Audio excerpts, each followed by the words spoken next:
What's up, everybody? Today's story is about a guy whose mother passes away and leaves behind what he thought was a fair will. Everything split 50-50 between him and his sister. But at the reading, his sister produces a different will. One that gives her the house, the car, and 80% of the savings. Our guy gets sentimental items, a box of photo albums and his mom's old recipe book. Something felt wrong, real wrong. So he hired a probate attorney who pulled the original documents. Turns out the new will was drafted 3 months before Mom died, when Mom had dementia and sister had power of attorney. The original will split everything equally. What happened next involves a contested probate, potential elder abuse charges, and a family that will never be the same. This is heavy. Let's get into it. My sister produced a revised will after Mom died that gave her everything. My attorney found the original. It split everything 50-50. The revised will was signed when Mom had dementia. I need to talk about this because I've been carrying it for almost a year, and it's eating me alive. My family is destroyed. My relationship with my sister might never recover. And the person at the center of it all, my mom, isn't here to explain any of it. So I'm left with paperwork, attorneys, and a lifetime of questions I'll never get answers to. My name's Connor. I'm 36. I work as a financial analyst for a regional accounting firm. Numbers, reports, projections, that kind of thing. It's the kind of job where attention to detail isn't just valued, it's mandatory. You miss a decimal point and someone's tax return is off by $10,000. That training, the habit of reading every line, every number, every clause, is what eventually made me realize something was wrong with my mother's will. My mom, Helen, passed away 14 months ago. She was 71. It was cancer. Diagnosed late, moved fast. From diagnosis to the end was about 4 months. Those 4 months were the hardest of my life. Watching someone you love, the person who raised you, who taught you to ride a bike, who called you every Sunday just to check in. Watching that person disappear piece by piece. I wouldn't wish it on anyone, not even my sister. And I have reasons to wish things on my sister. My sister Leah is 33, 3 years younger than me. Growing up, we were close. Not best friends close, but sibling close. We fought, we made up, we had each other's backs when it counted. She was always the more outgoing one, more social, more charming, better at getting what she wanted from people, including our parents. I was the quiet one, the reliable one, the one who showed up, did the work, and didn't complain. If that sounds like golden child dynamics, it probably was. But I'd made my peace with it. Or so I thought. When Mom got sick, the family dynamics shifted. Dad had passed 5 years earlier, heart attack, sudden, no warning. So it was just me, Leah, and Mom. I lived about 40 minutes from Mom's house. Leah lived 10 minutes away. Because of proximity, Leah became the primary caregiver. She handled doctor's appointments, medication schedules, and the day-to-day reality of keeping Mom comfortable as things progressed. I helped on weekends and evenings when I could, but my work schedule and the commute made it harder for me to be there daily. I'm not making excuses. That's just the reality. Leah was there more, and I was grateful for that. At the time, about 2 months before Mom passed, her cognitive state declined significantly. The cancer had affected her brain, not directly, but the medications, the exhaustion, the overall deterioration took a toll. She'd forget what day it was. She'd confuse me with my dad sometimes. She'd start sentences and trail off. The doctors used words like cognitive impairment and diminished capacity. They recommended she have someone manage her affairs. Leah already had power of attorney. Mom had designated her about a year earlier, when she first got sick. It made sense at the time because Leah was local and available. I didn't object. I need to emphasize, I did not object to Leah having power of attorney. I trusted my sister. That trust is what makes everything that happened next so much worse. Hold on, this is me jumping in, not Connor. I want to set something up for the listeners. We have 2 siblings. One is local, present, and has power of attorney. The other is 40 minutes away, working full-time, showing up when he can. One has legal authority over their dying mother's affairs. The other has trust. Trust is about to get destroyed. Power of attorney is about to get weaponized. And the person who can't defend herself, Mom, is going to be at the center of a legal fight she never would have wanted. I'm calling Leah the executor because that's what she thinks she is. But what she actually did? That's not executing a will. That's manufacturing one. I want to give you a sense of what those last months were like because I think it's important context. In December, 3 months before she passed, I visited Mom on a Saturday. She was sitting in her recliner watching a cooking show. She looked up when I walked in and said, "Oh, David, did you bring the casserole?" David was my father's name. He'd been dead for 5 years. She thought I was him. That lasted about 30 seconds before she corrected herself and said, "Sorry, honey, I knew it was you. She trailed off. She couldn't finish the sentence. I made her a cup of decaf and we sat together, watching the cooking show in silence. She fell asleep after about 20 minutes. I covered her with the blanket from the back of the chair and went to the kitchen to wash the dishes that had piled up in the sink. Leah had been there earlier that day, but hadn't done the dishes. I did them because that's what you do. You show up and you do the dishes. In January, the month the new will was signed, Mom had a particularly bad week. She called me on a Wednesday evening and asked me to come over because she couldn't find the remote control. I drove 40 minutes. The remote was on the coffee table. She'd been looking at it the whole time. She just couldn't connect the object to the function. I stayed for an hour, made sure she ate something, and drove home. That was January 12th, 3 days before the new will was signed. 3 days before someone decided this woman was capable of rewriting her estate plan. Mom passed on a Tuesday morning in March. Leah was with her. I got the call at work. I drove straight to the house. By the time I arrived, the hospice team had already been there and gone. Mom was at peace. The house was quiet. Leah and I sat in the living room and cried together. Whatever was coming, and I didn't know yet what was coming, that moment was real. I believe that. I have to believe that. I stayed at the house for about an hour after Leah left. I walked through the rooms. The kitchen where Mom used to make banana bread on Sunday mornings. The living room where she watched her cooking shows. The bedroom where the hospice bed now sat, empty and neatly made. I opened the closet and her clothes were still there, organized by color the way she always kept them. Blouses on the left, sweaters in the middle, jackets on the right. She was so organized. Even dying couldn't change that about her. I took a sweater, a blue cardigan she used to wear every fall, and put it in my car. I don't know why. I just needed something of hers that wasn't in a will, something nobody could contest. The funeral was 4 days later. Simple. Beautiful.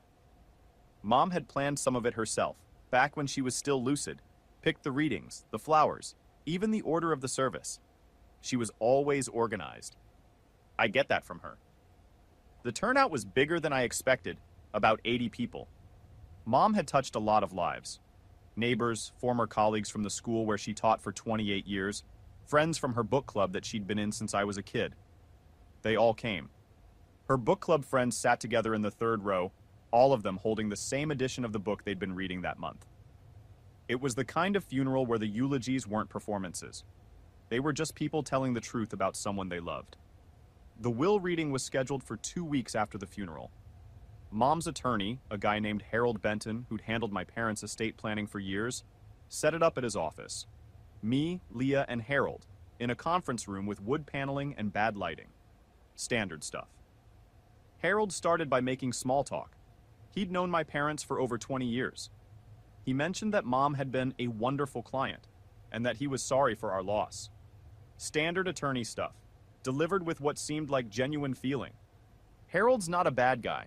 I want to be clear about that. What happened wasn't his fault. He read the most recent will on file.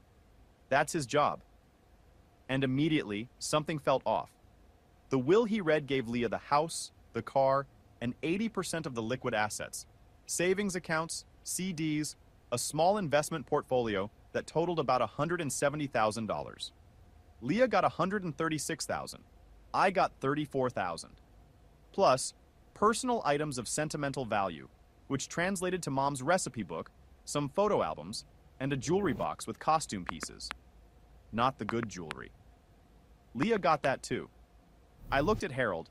I said, "That doesn't sound right." Harold said, "This is the most recent version of the will on file, executed on January 15th. January 15th, Mom died in March. January 15th was less than 3 months before she died. January 15th was deep into her cognitive decline. January 15th was a date when, according to her medical records, she was having trouble remembering her own phone number. I looked at Leah. She was looking at the table. Not at me, not at Harold, at the table. And her face was blank. Not surprised. Not emotional. Blank. Like she already knew what was in the will. Like she'd already read it. Because she had. Because she wrote it. Or at least, she had it written. Pause. I need everyone to process this. The original will, the one Mom wrote when she was healthy and lucid, split everything equally. 50-50. Fair. Reasonable. Done. But 3 months before she died, when she couldn't remember her phone number, a new will appears that gives Leah everything. The house, the car, 80% of the money. And Connor gets recipe books. Recipe books. And the execution date falls during a period of documented cognitive decline, when Leah, and only Leah, had power of attorney and daily access to Mom. The executor didn't just execute the will, she rewrote it, while Mom was too sick to know what she was signing. If this isn't what elder exploitation looks like, I don't know what is. Connor's financial analyst brain is about to kick into gear, and when a numbers guy starts pulling threads, the whole sweater unravels. I didn't say anything else at Harold's office. I thanked him, took my copy of the will, and drove home. I sat at my kitchen table with the document in front of me and read it 4 times. Every line, every clause, every signature. Mom's signature on the last page was shaky, not the clean, confident handwriting I'd seen on 35 years of birthday cards and permission slips. This was the handwriting of someone whose hand wasn't steady, someone who might not have known what she was signing. The next morning, I called a probate attorney, a woman named Catherine Walsh, who specializes in contested wills and elder estate disputes. I found her through a colleague at work who dealt with a similar situation with his grandmother. Catherine agreed to review the case. I sent her everything: the will from Harold's office, my parents' previous estate documents, which I had copies of because Mom had given me a folder of important papers years ago, Mom's medical records from the last 6 months, and a timeline of Leah's access and authority during Mom's decline. Catherine called me back 3 days later. She said, "Connor, I've reviewed everything, and I have significant concerns about this will." She walked me through her findings. First, the original will, executed in 2019 when both my parents were alive, split all assets equally between me and Leah. 50-50. No conditions. No preferences. Equal. Second, the revised will, the one Harold read, was executed on January 15th of this year. It was drafted by a different attorney, not Harold, a solo practitioner named David Klein, who Leah had apparently found on her own. David Klein had no prior relationship with our family. He'd never met my mother before. He drafted the new will based on instructions from the client and her designated representative. The designated representative was Leah. Third, and this is the part that made Catherine's voice change, the January will was signed during a period when Mom's medical records documented significant cognitive decline, impaired decision-making capacity, and intermittent confusion regarding personal affairs. Her oncologist had written a note in December, 1 month before the new will was signed, recommending that all major legal and financial decisions be deferred until the patient's cognitive status can be properly assessed. That assessment never happened. Instead, a new will appeared. Catherine said, "Connor, this will was almost certainly executed while your mother lacked mental capacity to sign legal documents. Combined with the fact that Leah had power of attorney, daily access, and chose a new attorney with no family relationship. This has the hallmarks of undue influence." I asked her what that meant in practical terms. She explained it the way you'd explain it to a financial analyst, which I appreciated, because legal jargon is its own language, and I was still processing everything emotionally. She said undue influence is when someone in a position of trust or authority over a vulnerable person uses that position to manipulate the person's decisions for their own benefit. The key elements: a vulnerable person, Mom, documented cognitive decline, a trusted person with access and authority, Leah, POA holder, primary caregiver, a change in wishes that benefits the trusted person. new will giving Leah 80%, and circumstances suggesting the change wasn't freely made. New attorney, no independent capacity check, Leah present during signing. She said, "Each of those elements exists in your case, all four. That's unusual. Most cases have 2 or 3 and we still prevail." Undue influence. That's the legal term for when someone uses their position of power over a vulnerable person to manipulate that person's decisions. It's a form of elder exploitation. And it's exactly what happened to my mother. Wait. Let me break this down, because the details matter. The executor found a new attorney, one who had never met Mom, to draft a new will during a period when Mom's own doctor said she shouldn't be making major decisions. She used her power of attorney to make it happen. She brought a confused, declining 71-year-old woman to a stranger's office and had her sign a document that transferred 80% of her assets to Leah, while Connor, the other beneficiary, the son who was supposed to get his fair share, was at work, 40 minutes away, trusting his sister. This isn't a family dispute. This is financial elder abuse with a power of attorney as the weapon. The oncologist literally wrote, "Defer all major decisions." They didn't defer. They made the biggest decision of their mother's estate, and they did it with a stranger's pen. I filed the will contest in April. Catherine handled the paperwork. The grounds were threefold: lack of mental capacity to sign legal documents, Mom wasn't cognitively capable of understanding what she was signing, undue influence. Leah used her position as caregiver and POA holder to direct the creation of a new will, and procedural irregularity. The new will was drafted by an attorney with no prior relationship to the family, based on instructions from someone other than the testator. I called my buddy Jake before I filed. I needed to talk it through with someone who wasn't an attorney. Jake's been my friend since college. He's an accountant, quiet guy, doesn't say much, but when he does, it's usually worth hearing. I told him everything. The will, the dates, the medical records, the attorney Leah found. He listened for about 20 minutes without interrupting. Then he said, "Connor, if you don't contest this, you're telling your mother that her original wishes don't matter." And they do. She wrote them down. In 2019, when she was herself. That settled it. Leah was served with the contest papers at her house. She called me within the hour. Not crying, not apologetic. Angry. She said, "How could you do this to me? After everything I did for Mom?" I said, "Leah, I'm contesting the will because it was signed when Mom couldn't think straight. You know that." She said, "Mom wanted me to have the house. She told me." I said, "Then why did her original will split everything equally?" She didn't have an answer for that. She pivoted. She said, "I was the one who was there, Connor. Every day, every appointment, every bad night. Where were you?" That one hurt. Because I was working. I was 40 minutes away, working a full-time job and driving out every weekend and most evenings to see Mom. I changed her sheets. I drove her to 2 appointments that Leah couldn't make. I stayed overnight 3 times when her pain was bad, and she didn't want to be alone. I'm not claiming I did as much as Leah. I didn't. But "where were you" implies I was absent. I wasn't absent. I was present as often as my life allowed. There's a difference between doing less and doing nothing. And Leah erased that difference with 5 words. That one hurt. Bad. Because she wasn't entirely wrong. She was there more than me. That's a fact. But being there more doesn't give you the right to rewrite someone's will while they're dying. Caregiving is not a blank check for inheritance. If she felt she deserved more because she did more, there are conversations that could have been had. While Mom was alive. While Mom was lucid. While Mom could have voluntarily, with full understanding, decided to adjust the split. That would have been sad for me, but it would have been legitimate. Instead, Leah waited until Mom couldn't think clearly and had someone else write a new will. That's not asking for more. That's taking more. There's a world of difference. Leah hired her own attorney, a guy who, from what I gather, specialized in defending estate disputes. Her legal argument was that Mom had lucid intervals and was capable of making decisions even if her overall cognitive state was declining. The lucid interval defense is real. It's a legitimate legal concept, but it requires evidence that the person was actually lucid at the time of signing.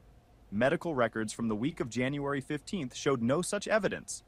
In fact, the notes from Mom's visiting nurse on January 14th, one day before the signing, said, "Patient appears disoriented today. Could not recall what she had for breakfast. Daughter present and managing medications. Daughter present and managing medications.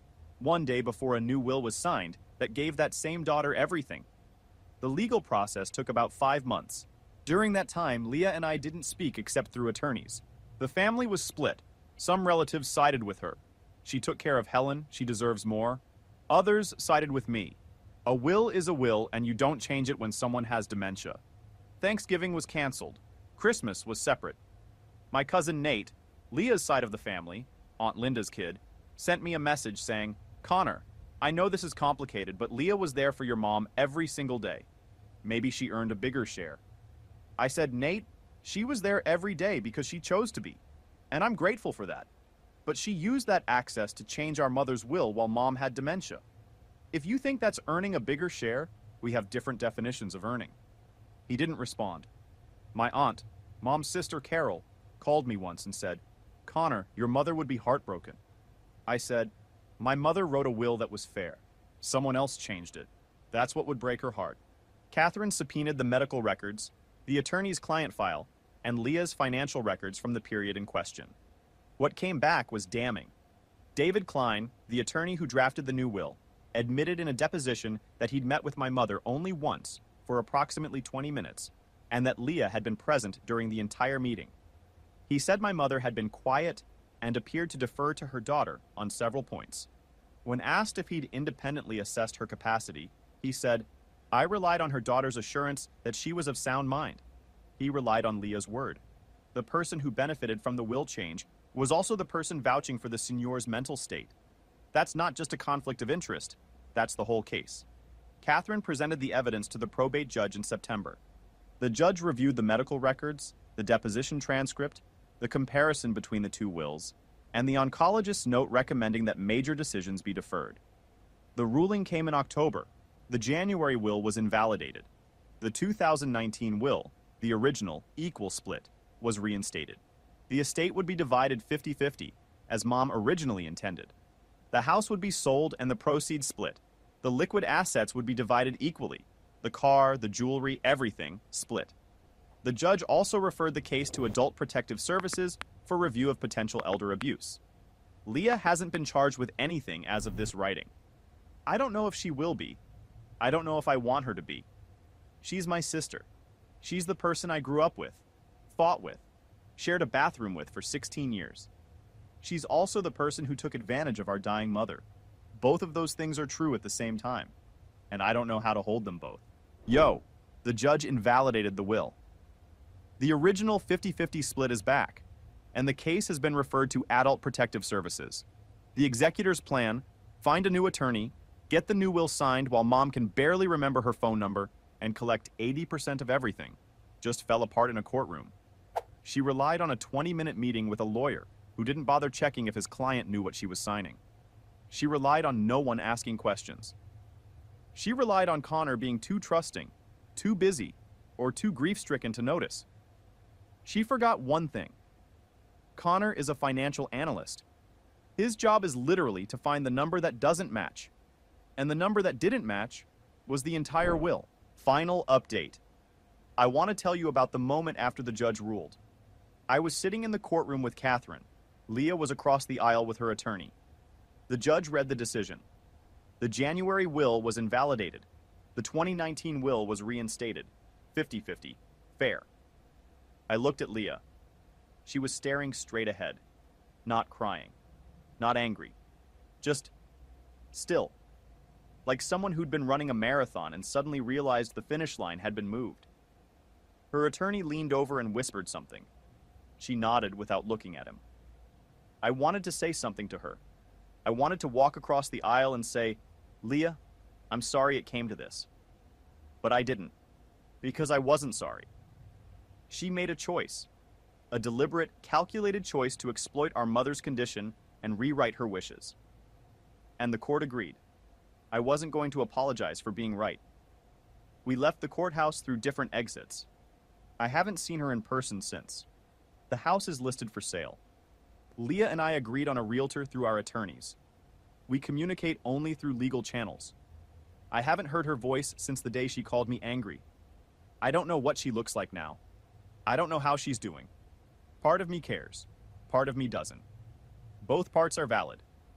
My share of the estate, once the house sells and everything is settled, will be approximately $140,000. Catherine's fees came to about $18,000, which sounds like a lot, but compared to the $96,000 Leah would have taken from me under the revised will, it's the best investment I've ever made. ROI of about 400% if you want to be cold about it. And in my line of work, 400% ROI is pretty good. Not that I'm keeping score. Okay, I'm keeping score. Old habits, not a fortune. But fair. Which is all I ever wanted. Mom wanted it fair. She wrote it fair. Someone else made it unfair. And now it's fair again. I keep Mom's recipe book on my kitchen counter, not in a drawer. On the counter, open, propped up against the backsplash. The page it's open to right now is her banana bread recipe. Mom made incredible banana bread. Cinnamon, brown sugar, way too many walnuts. The bananas had to be almost black or she wouldn't use them. She said the uglier the banana, the better the bread. I made it last Sunday. Didn't get it right. The middle was a little underdone, but the kitchen smelled like her kitchen. And for about 20 minutes, she was there. My aunt, Mom's sister, Carol, came over for dinner last week. We ate the banana bread, the edges were fine. And she told me stories about Mom when she was young. How she used to argue with their dad about politics at the dinner table. How she once drove 2 hours in a snowstorm to help Carol move out of a bad apartment. How she kept every drawing I ever made in school in a box under her bed. I didn't know about the box. I found it when we were cleaning out the house for the sale. 30 years of drawings. Stick figures and crayon landscapes, and a truly terrible portrait of our dog from when I was 8. She kept all of it. The box is in my closet now, next to a folder with the original will. Both of them mean the same thing. My mom loved me. She loved me equally. She wrote it down. And no revised will, no power of attorney, no 20-minute meeting with a stranger is ever going to change that. David Klein, the attorney who drafted the January will, is under review by the state bar. Catherine filed the complaint. She said, he should have independently assessed capacity. That's not optional. It's his professional obligation. Whether he faces consequences, I don't know. But the complaint is on record, and records matter. I learned that from my mom. She was a teacher for 28 years. She kept records of everything. Grade books, attendance sheets, parent conference notes, everything. Leah. I don't know what to say about Leah that isn't either too generous or too harsh. She was a good caregiver. She showed up when it mattered. She held Mom's hand at the end, but she also exploited Mom's vulnerability to rewrite her legacy. Both things happened. Both are real. I'm not going to pretend one cancels out the other. Caregiving is not a transaction. An inheritance is not a reward for showing up. My coworker Davis, the one who recommended Catherine, invited me to lunch last week. We were eating sandwiches at our desks. Exciting life, I know. And he said, "How are you doing with everything?" I said, "I'm okay, mostly." He said, "You know, when I went through this with my grandmother's estate, the hardest part wasn't the legal stuff. It was looking at my cousin differently, knowing he'd done it on purpose, knowing he'd looked at a sick woman and seen an opportunity." I said, "Yeah, that's exactly it." He said, "It gets easier. It doesn't get okay, but it gets easier." I appreciated that. No motivational quotes, no advice, just the truth from someone who'd been there. I read something once, I think it was in one of Mom's books from the book club, that said, "Grief reveals character the way fire reveals gold." I think that's true. Grief revealed my character. I'm the kind of person who reads the fine print. And grief revealed Leah's character. She's the kind of person who rewrites it. Would you have contested the will? Or would you have accepted what your sister produced and moved on? I've had people tell me both. That I should have kept the peace. That the money isn't worth the family. And I hear that. But peace wasn't broken by me. Peace was broken the moment someone forged my mother's final wishes during the worst period of her life. I didn't start this fight. I just refused to lose it. Oh, one more thing. The jewelry box that was supposed to go to me under the revised will, the one with costume pieces? Turns out there was a ring in there that Leah had missed. My grandmother's engagement ring. It wasn't costume. It was a 1.2 carat diamond from 1952 that my mom had always promised to me. She'd told me this on the phone maybe a year before she got sick, casually, the way moms mention things that are actually very important. When I'm gone, I want you to have your grandmother's ring for when you find the right person. Leah didn't know about that conversation. She thought it was just an old ring in a box. It's the most valuable thing in the estate, and it's mine. I had it appraised. $12,300. Leah let it go for a box of costume jewelry. I keep it in my nightstand drawer now. When the time is right, it'll go on someone's finger. Someone real. Someone I trust. And when that happens, I'll think about my mom. And my grandmother. And the fact that the most important things, the things that actually matter, can't be rewritten in a 20-minute meeting. Anyway, the banana bread recipe has a note at the bottom in Mom's handwriting that says, "Double the walnuts, Connor never eats enough nuts." She wrote that for me, years ago, on a recipe card, in her own handwriting. No attorney, no witnesses, just a mom and a recipe and a note about walnuts. That's a will too, in its own way. And it's the one I trust most. No attorney drafted it. No power of attorney was involved. Just a mom who loved her son and wanted him to eat more walnuts. That's the inheritance that matters. The rest is just numbers. And I'm good with numbers. But I'm better with walnuts now. Working on it anyway. Mom would be proud. Or she'd say the walnuts were chopped too big. Probably both. Look, I know this one was heavy. It's not the usual villain gets destroyed and everyone cheers story. It's messy. The villain is his sister. The victim is his mother. And the win, if you can call it that, is just fairness. 50-50, the way Mom wrote it. Connor didn't get more than he deserved. He got exactly what he was supposed to get.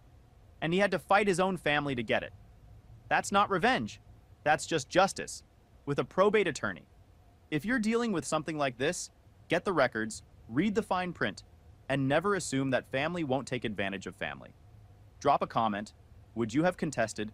Subscribe, and I'll see you next time.